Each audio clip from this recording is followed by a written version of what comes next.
If you clicked on this video, that is a really good sign. And let me tell you why. Because most people are walking around very insecure and not aware of it, not acknowledging it, and just not doing anything about it.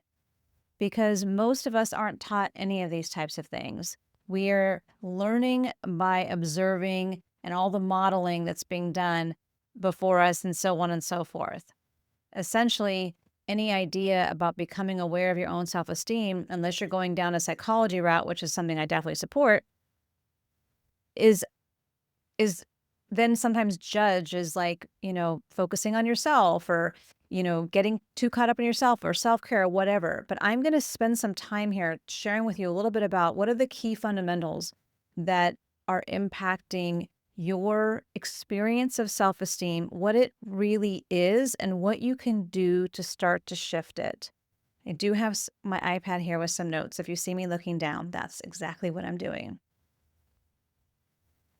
The three most powerful ways that you are either building or detracting from your self-esteem are your agreements with yourself, your boundaries and your relationship, and even knowing what those are for you and even how to implement them, because a lot of us have a misunderstanding about what boundaries really are and how do we actually instill them and communicate them and bring them, integrate them into our life. And the third thing is, which is really an outcome of many things, but it's when we abandon ourselves. So one of the most powerful ways that we abandon ourselves is by not knowing and honoring who we are and what's important to us and what feels okay and what doesn't feel okay. And again, if this is something that you're relating to and you stop to watch this video, I want to really acknowledge and emphasize that it's a great sign because you're leaning in, but also you're not alone. Like, this is not some character defect, some special thing that you're struggling with. I would offer that we're walking around in a human race with a lot of really insecure people. And that's not because we're all messed up. It's because we're living in a society that actually hasn't supported us in becoming really aware of who we are and how to then take care of who we are and how to repair who we are and all those things. But our self-esteem very much comes from our awareness and our conscious awareness and our relationship with how we treat ourselves, how we engage with ourselves, how we take care of ourselves, how we honor ourselves. And it's predicated on the knowing that you are valuable and that you are worthy, and that just because, not because you have to earn that, but because you were born and you are here and you're breathing. And again, that's also not something that's been modeled to us. So unless you grew up in a home, which I have a feeling that you didn't, similar to mine, I had a loving parents. I was mostly raised by my mom, a single mom, but my mom you can't teach what you don't really know and own fully. They teach certain things that maybe support that, but it takes a real focus on understanding that piece around knowing that you have value and worthiness just because. That, I would say, is something that's pretty much universal that a lot of people don't understand. We've been taught and conditioned, and it's been modeled that it's what we do that brings us value, because there is an exchange, right? That's a very transactional thing that becomes a really big part of our lives, because in this world living, we have to earn money to take care of ourselves. And that often is where it gets confused. But that your worthiness and your value is literally just you being born, you being here. It's intrinsic. So given that that isn't something that's conceptually and intellectually known, but isn't necessarily lived, that's why this video can be helpful. And it's important to have this relationship with yourself and being aware of, what does it mean to me to have self-esteem? How do I live my own self-esteem? How do I take care of my self-esteem? How do I address where I'm not living, where I'm honoring my self-esteem and my worthiness and my value? And again, don't diagnose yourself as having anything wrong with you, because this is something that is very common. So I'm going to walk you through 5 things, mostly 4 things, but the first one, and they're building on each other. And the first one I already alluded to, and that is understanding more about your inner operating system. What I mean by that is that it's essentially like we all have an inner OS, an inner operating system, a way of operating within that is impacting all of your ways of being, how you respond to the world, how you see the world, how you think and how you metabolize what's going on in your life. All of that is part of your inner operating system.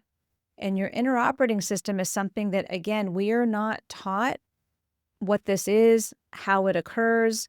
It's essentially your physiology, your biology, and your psychology. And it's created by how those things work within you from the time you arrive here. So from being an infant to being a toddler to being an adolescent, so on and so forth.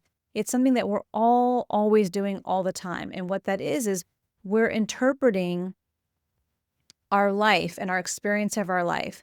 We're in these situations every day, in these relationships and these exchanges, and we are interpreting them and we are metabolizing them and we are making meaning out of all of them.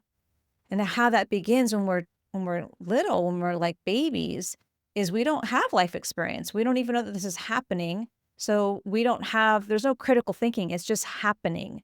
And what that means is it's also happening through your experience of your own embodiment, but you don't know that either because that's not something that most of us are being taught either. Like everything, you feel everything in your body, and your body stores everything.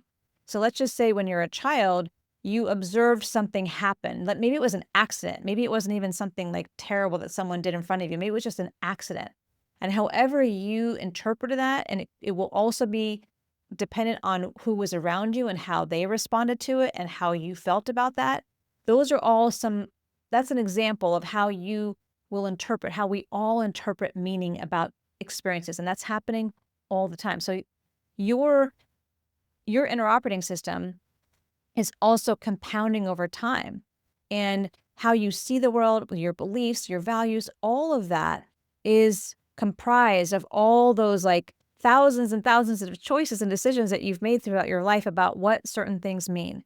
And there is a Dr. Lisa Feldman Barrett who did a TED talk about this, and she's done research, and there's all kinds of data that talks about how the brain becomes like a predictor. So it's almost like if you've heard about the reticular activating system, and that is that part of the brain that will start to like see the thing that you've noticed. So for example, like when you get a new car, all of a sudden, everywhere you drive, everyone seems to be driving your new car. It's because your brain is looking for it. Well, that is something similar with how we experience something. So if you have beliefs about something, you will find ways to affirm that belief. So without me getting too down far a path here, and hopefully I didn't lose you, my point in sharing is that is a key component of understanding about who you are. And when you can start to understand this like inner OS that's operating you, it can start to give you leverage. It can start to give you self-empowerment because you can see that a lot of how you feel and think and respond, which often does impact your self-esteem, is rote, is unconscious. It doesn't mean you can't shift it and you can't change it. You actually can. And there's scientific evidence about that our prefrontal cortex up here is still malleable and changeable. And it's really about what we're allowing to think about things and how we can shift all that. And starting with your self-esteem is a powerful way. So becoming aware of your own inner operating system and knowing that is a function of how you experience your life, how you show up in the world, what really is your personal reality, which often is what we think is our personality, okay? So that can be informing you. When you know that, when you can start to look at that and think, okay, what is my MO? Like, how do I show up? What are some of the things that I can see that get in my way, or what comes easy to me, or what do I tend to judge? Like sometimes those insights can be really helpful of understanding more about your own self-esteem and what might be blocking your self-esteem or what might encourage your self-esteem. But knowing your own history is foundational because essentially, even though things happen in the world and we sometimes feel things happen to us, everything essentially is happening for us. It's happening for your ability to grow from that experience. But ultimately, you get to decide how you're going to let it rest inside of your mind, how you're going to make peace with it, how you're going to metabolize it, what you're going to make it mean. So I want to share with you next a practice and a skill that has something I learned in my master's program over 20 years ago that does have compounding interest, meaning the practice of it will grow and build over time and have beneficial impact in your life that will just keep getting better and better and better. And this is something else that I want to shout from the mountaintops to share with as many people as I can. And it's the practice of neutral observation. Now, some people refer to this as witnessing. This is not a brand new idea per se, but it's not a practice that most of us are taught or even shared, like what this could look like and how it can be implemented and how the benefits of it. So we aren't really doing it. We're actually, in many ways, taught consciously and unconsciously the opposite. We're taught to be in that judger role, and not that judging and having discernment isn't important. That's part of your critical thinking, but it is a default. That negativity bias that you may have heard about, that's because that's how humans have been operating. That doesn't necessarily mean that that's the way that it is for all eternity, but that is the way that we've conditioned society. So, and part of that comes from your reptilian brain, that your nervous system and that fight, flight, stress response is trying to keep you safe. But when you're like anywhere you go, if you were to slow down and start thinking about what is your mind chatter, you're often assessing things constantly, right? You go into a restaurant and say you're waiting for someone that's going to meet you there. You're looking at the menu, you're looking at the people, you're observing things, and your mind is like deciding yay or nay, essentially. That's kind of part of how we're always processing the world. But when you start to decide to be the neutral observer, meaning you're just observing, you're witnessing, you're becoming a observer of what's going on, like you're collecting data. And the reason why I bring this into this video about self-esteem is because when you know your inner operating system, you know that this is a function of how you move in yourself as the woman, the person that you are, and you start to bring in this practice of neutral observation, then you can start to see what are the things that actually build your self-esteem and what are the things that actually take away from your self-esteem. Because without those first two pieces, it's hard to really see it. It's hard to interrupt it. And part of the observation key piece is the neutrality, because we do that, like I said already, a lot of wrong making. And the purpose of starting to observe yourself isn't to judge and assess and stack things up. It's just to start to witness, oh, when this happens, I feel this way. When I spend time with this person, I feel this way. When I engage in that activity, it reminds me of like how creative I am. Like, when I'm making this up, when I stay up really late and I end up sleeping in to make up for the sleep, my day starts really late and then I feel out of sorts, and that doesn't feel good to me. When you start to become neutral observer of your life and yourself, then you can see things more clearly, and neutrality is the key piece. The next thing I want to talk about as it relates to your self-esteem is becoming aware of your patterns, which is a natural derivative of knowing your inner OS and becoming a neutral observer. Because over time, when you are sitting in that space, the most important piece is to become a neutral observer of yourself. But eventually, this becomes such a key skill that you're able to neutrally observe everything.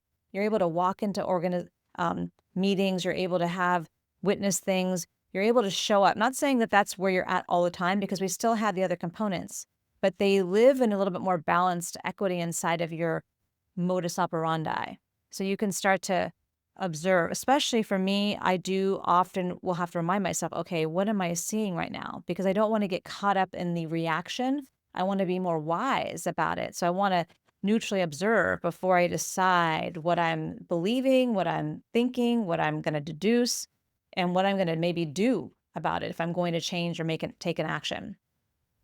So noticing what your patterns are is a powerful derivative of becoming a neutral observer. You will start to see your habits. You will start to see how your choices lead to your habits that become patterns. So when you have that insight then you start to give yourself the opportunity to make shifts and changes.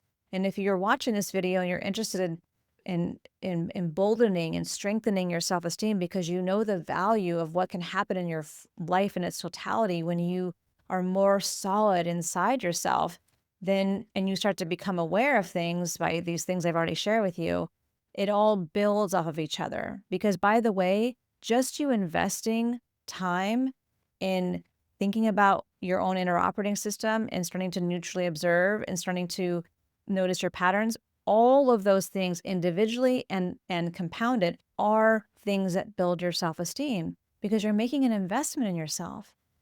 You're interested in taking care of yourself.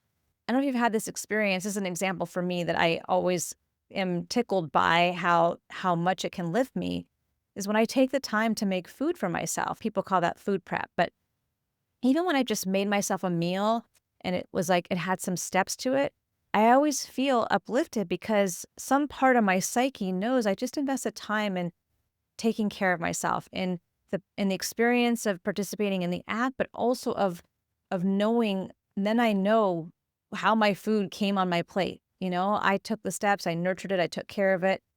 All of those things, I'm sure you have an example of what I'm talking about, but this is all how you build your self-esteem. So all of those things that I'm sharing with you aren't just individually helpful. They are all part of putting in deposits in your self-esteem. And the last two are kind of together, but the next one is also in support of the whole process, and that is self-forgiveness and compassion. And actually how I learned it back in my master program was compassionate self-forgiveness, but they still can work independently or together. And what I mean by that is, and I've kind of already alluded to it in a couple different ways, is like it's really important not to make yourself wrong. If you have, let me give you an example that can often be really energized and pithy. If you participate in romantic relationships in ways that you know is not only not getting you what you want, but is not honoring yourself. I think a lot of us know when we're doing that. We just don't always know how to break the cycle or how to shift it. And that often has a lot to do with the fact that deep down we don't believe we're worthy of more, even though that concept, that idea might not be as obvious to some of us. But that is a way that you could make yourself wrong and you could beat yourself up. And what's really important is for you to just forgive yourself that you are on this path of being a human being. And there is no perfect path. There is no actually perfect roadmap. Nobody can live your life but you. And yes, there's things that we see and think work or don't work, but only you will know what works and doesn't work for you.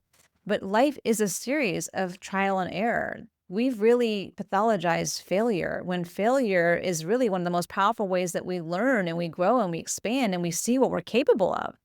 So I just want to encourage you to really consider, you may already know this, you may already practice this, but if you haven't and you don't know, it might sound a little esoteric, but it's really just about letting it be okay, forgiving yourself for being on your own learning journey. And the compassion is really embedded in that. The word compassion, it's two parts, the etymology of it. It's like passion really actually means suffering. You've seen the Passion of the Christ, right? You've maybe heard of that. That's passion is to suffer. Calm, C-O-M, that's to be with the suffering, to be in support, to be loving with that suffering. So compassion and self-forgiveness is really about just letting yourself off the hook, for lack of a better way of putting it.